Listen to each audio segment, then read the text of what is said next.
तेरा बेटा सीताराम पिता को लेने जा रहा है। मैया सो रही है, ध्रुव जी चल पड़े, लेकिन विचार किया ध्रुव जी ने, मैंने तो संकल्प ले लिया है कि अन्न जल ग्रहण नहीं करूंगा, अगर भूख लगेगी तो माँ का दूध कहां से मिलेगा। लौट पड़े, सोती हुई माँ के चरणों को देखा, माँ के तलवे खुले हैं और माँ के चरणों में रज लगी है। ध्रुव जी ने कहा कि सुनते हैं माँ की रज मुख में डालो तो भूख प्यास चली जाती है। ध्रुव जी ने अपने हाथों से सोती हुई माँ के चरणों की जो रज मुख में डाली बहुत मीठा। ध्रुव जी ने सोचा कि जब इतनी मीठी माँ की चरण रज है तो जी भर के खाके जाऊं जिससे भूख प्यास न लगे। अपनी जीभ से माँ के तलवे को चाटने लगा। इसे प्रेम कहते हैं। जब गाय का बछड़ा पैदा होता है तो गाय चाटती है क्योंकि बछड़े से प्रेम है। आज ध्रुव जी माँ के चरण चाट रहे, बहुत प्रेम है माँ से, कैसे छोड़ू, लेकिन छोड़ के जाना पड़ रहा है। अपने माँ के तलवों को चाट के और 5 वर्ष का बेटा चल पड़ा। जैसे ही अर्धरात्रि है, जंगल में पहुंचे ध्रुव जी, ठोकर लगी। जो ध्रुव जी को ठोकर लगी, एक कांटों की झाड़ियों पर जाकर के ध्रुव जी गिर पड़े। पूरे शरीर में कांटे ही कांटे। जो खड़े हुए ध्रुव जी, शरीर में से जगह जगह खून की बूंद निकल रही है, पैरों में फफोले पड़े हैं, सिर में कांटे चुभ गए, खून निकलने लगा, लेकिन रुका नहीं, ऊपर देख रहा है और वाणी से एक ही शब्द निकल रहा है। पता है ध्रुव जी क्या कह रहे हैं?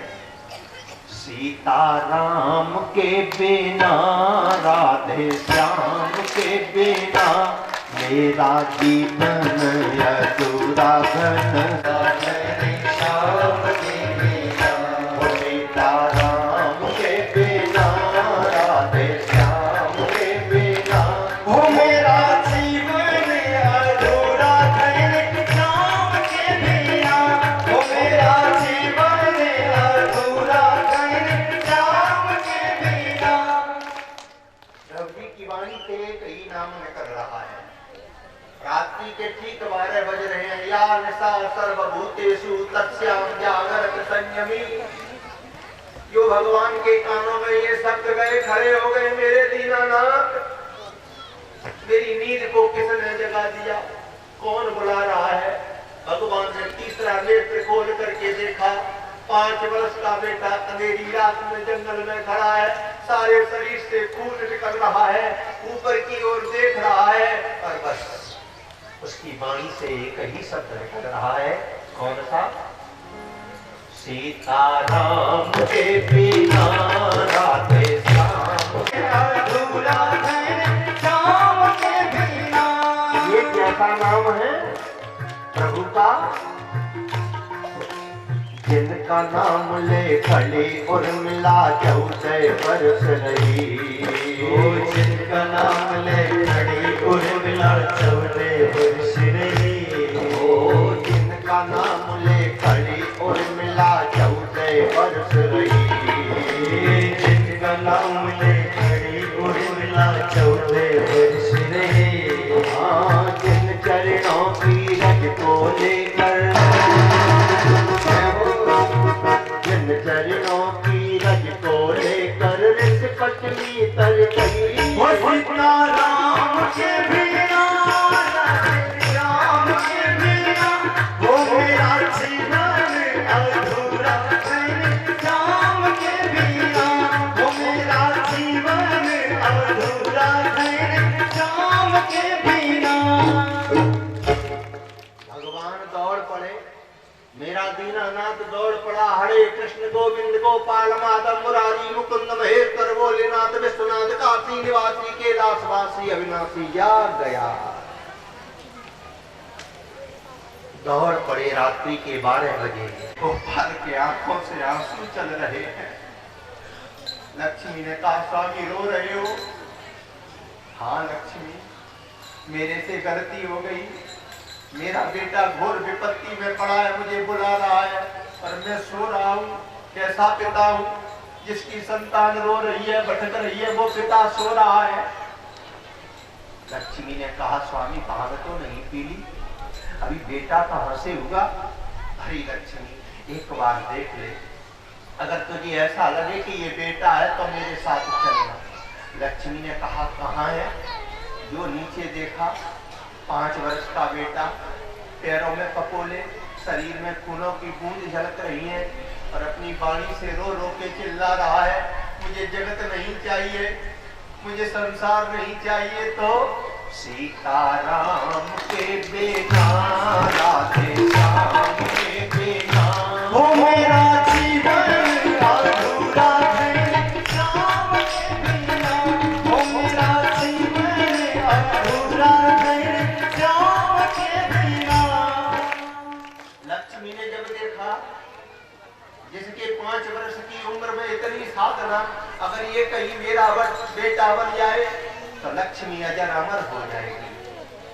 लक्ष्मी ने प्रभु के हाथ पकड़ लिए, स्वामी ये केवल तुम्हारा बेटा नहीं है, आपका बेटा जब होगा, जब मेरे आंचल से दूध पी लेगा, ये तो मेरा बेटा है। भगवान ने कहा तो चलो, दोनों चल करके गोदी में उठाते हैं। लक्ष्मी और नारायण दोनों चल पड़े। अब थोड़ी कथा ठहरती है, बातचीत करने वाले भैया, कथा ठहर गई।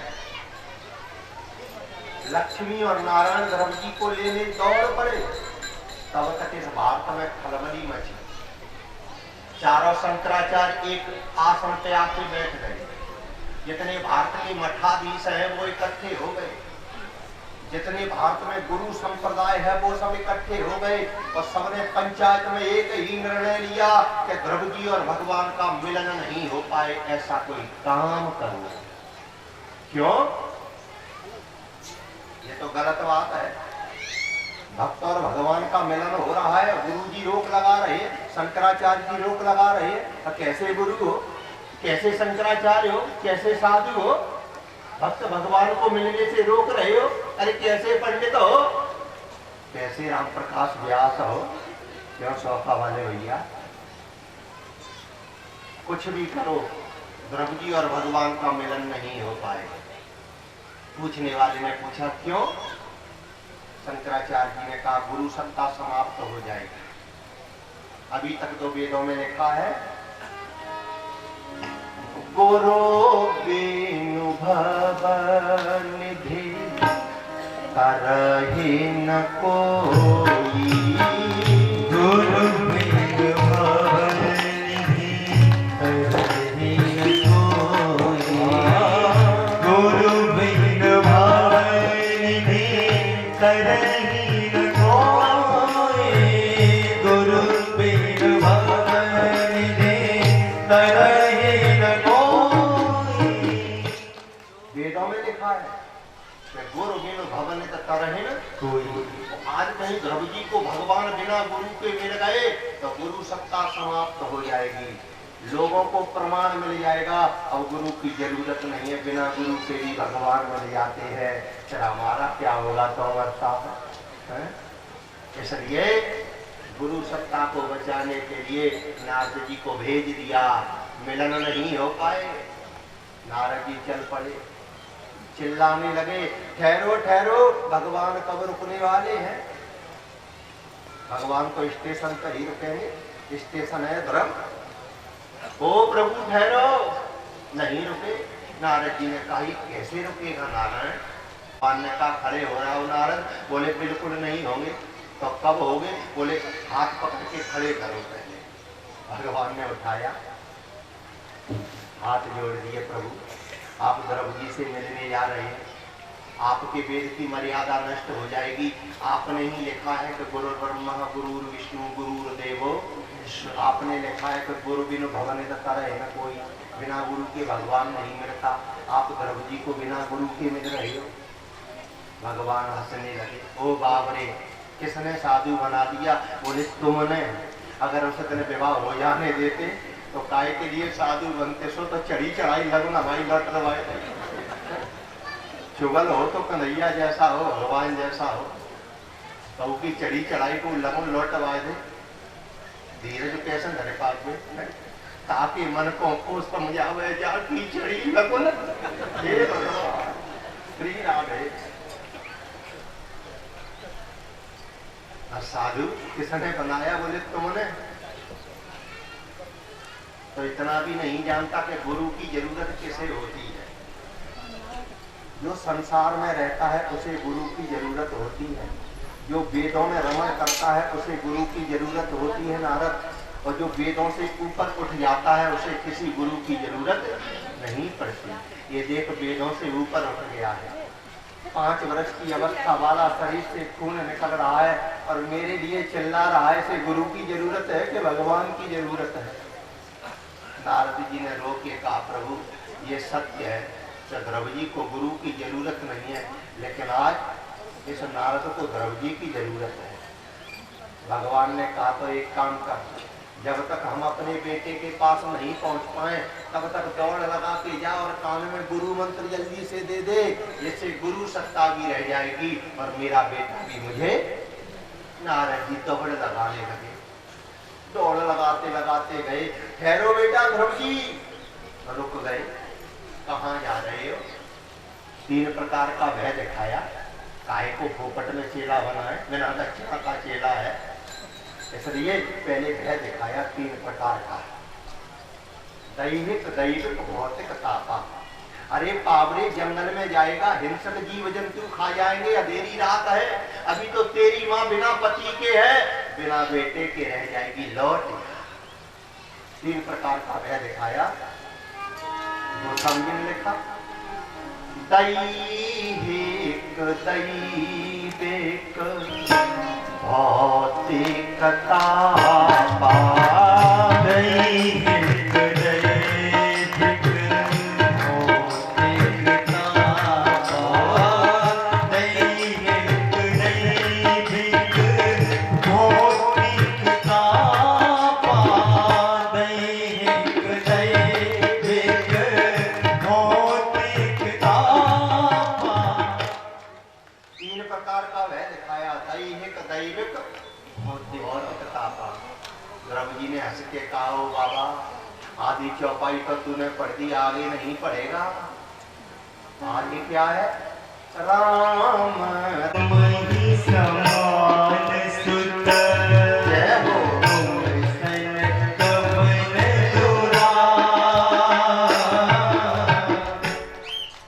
प्रभु आप जैसा बेटा चाहिए। भगवान ने कहा मनु बाबरा हो गया है, अगर मेरे जैसा बेटा मांगा है तो मेरे जैसा तो दुनिया में कोई है ही नहीं, मैं हूँ। अगर बेटा बन करके आऊंगा तो मैं ही आऊंगा। फिर ये बता जब मुझे ही मांगना था तो बेटा के रूप में क्यों मांगा? ये 9 महीने का झंझट क्यों पाला? मुझे आगे ही मांग लेता, मैं तेरा हो जाता। कुछ न कुछ बात है। मनु ने कहा देखो महाराज इसके बारे में पूछना है तो हमें कुछ नहीं पता। तो बोले तो बाय पूछो बाय। कितना सुंदर नाम है, बाय पूछो बाय। बिन्ने में क्या नाम दर्द कहा दर्द बे बे अबे आई ना बे। अरे भगवान अब हम तो तुम्हें पैसा देते थे, बे तो आई ना बे। अब पता ना कौन से बे, इसलिए सीधी तारा। ये 9 महीने का झंझट क्यों मारा है? बोले महाराज इसे पूछना है तो उससे पूछो। शत्रुपा को बुलाया। क्या बात है, जब मुझे ही मांगना था तो मुझे आज ही मांग लेती, 9 महीने का झंझट बेटे के रूप में क्यों? शत्रुपा ने कहा प्रभु बुरा न मानो तो सच बोलूं। बोले बोलो। तब शत्रुपा ने कहा कि मेरे पति ने मनुस्मृति लिखी है और उसमें लिख दिया है ग्राम वास कुलहीन सेवा भोजनम क्रोध मुखी च भार्या मूर्खस्य पुत्र विधवा च कन्या बिना अगिनना प्रदहेत कायम। मेरे पति ने लिख दिया है कि कुग्राम वासः कुलहीन सेवा, कुल से हीन है उसकी पूजा नहीं करना चाहिए। अरे गुरु की बात तो छोड़ो, यदि भगवान भी कुल से हीन है तो वह भी पूजने के योग्य नहीं है। इस इसलिए प्रभु क्षमा करें, हम तुम्हारी पूजा करना चाहते हैं लेकिन इसलिए नहीं मांगा। क्यों? बोले आपके कुल का कथा पता ही नहीं, आप तो इंटरनेशनल भगवान हो, यानी कौन पिता है कौन माँ है। जब मेरे घर में आप जन्म ले जाओगे तो आपका कुल पवित्र बन। इसलिए गुरु बनाते समय सबसे पहले कुल अच्छा होना चाहिए और कुल में 3 बातें देखना चाहिए, लंबी चौड़ी नहीं। कुछ लोग कहते हैं कि बड़ी बाबा ये ससुराल कहाँ आती, बोले कानपुर नहीं, 3 चीजें देखना चाहिए। महाभारत में व्यास जी ने लिखा कि कुल कौन सा पवित्र माना जाता है, इसकी 3 रिश्ते पवित्र होते हैं। कौन कौन से? महाभारत में व्यास जी ने लिखा कि जिसे हम गुरु बना रहे हैं उसके 3 रिश्ते पवित्र हों। कौन कौन से? बोले माता पवित्रम, जिसके गर्भ से जन्म लिया है वो माँ पवित्र हो। माता पवित्रम च पिता पवित्र, जिसके रज से हमारा शरीर बना है वो पिता पवित्र हो। तो 2 चीजें पवित्र हो। कौन कौन? बोले माता पवित्रम च पिता पवित्र और भार्या पवित्रम च कुलम पवित्र। जिस पत्नी के द्वारा हम सृष्टि करना चाहते हैं वो पत्नी भी पवित्र होना चाहिए। जिसके 3 संबंध पवित्र होते हैं वही कुल पवित्र माना जाता है। इसलिए नारद सबसे पहले कुल देखना है। तो बताओ तुम्हारे पिता कौन है? नारद जी ने कहा ब्रह्मा जी, बहुत अच्छा। तुम्हारी माँ कौन है? बोले सरस्वती, बहुत अच्छा। और तुम्हारी पत्नी कौन है? तो नारद जी रोने लगे कि जिसे तुम चिल्ला रहे हो माँ ने सुहा कर दिया। ठीक है कोई बात नहीं, लेकिन मेरी मैया ने एक दूसरी बात और कही है, उससे सुन लो। वो क्या है? मेरी माँ ने कहा कि अगर कुल पवित्र है तभी भी गुरु मत बनाओ, तो फिर उसमें गुण देखो, संतोषी होना चाहिए। गीता में लिखा है संतोषः आर्जवं युक्तः गुरु रूपेण ब्रह्मवत्। गुरु गीता में लिखा है कि जिसे हम गुरु बना रहे हैं वो संतोषी होना चाहिए। आपने गुरु तो बना लिया और कहीं दुर्वासा जैसा हुआ तो पूरे जीवन भर सेवा करो और कहीं क्रोध आ गया तो श्राप देके चले गए। इसलिए गुरु कैसे हो? संतोषी। आपको एक गुरु का दर्शन कराते हैं। समय क्या हो गया? हाँ, आपको एक संतोषी गुरु का दर्शन कराते हैं। कितने संतोषी होना चाहिए गुरु को। हमारे यहाँ पर एक साधु हो गए, अब तो शरीर छोड़ गए, क्या नाम था उनका? दादी महाराज, बहुत संतोषी थे, अब तो शरीर छूट गए, बड़े संतोषी। एक बार कोई दरोगा जी रिटायर होके आए। पुलिस वाले जब तक पुलिस में रहते हैं तब तक गुरु माता पिता का ध्यान नहीं करते, तो रिटायर होके आए।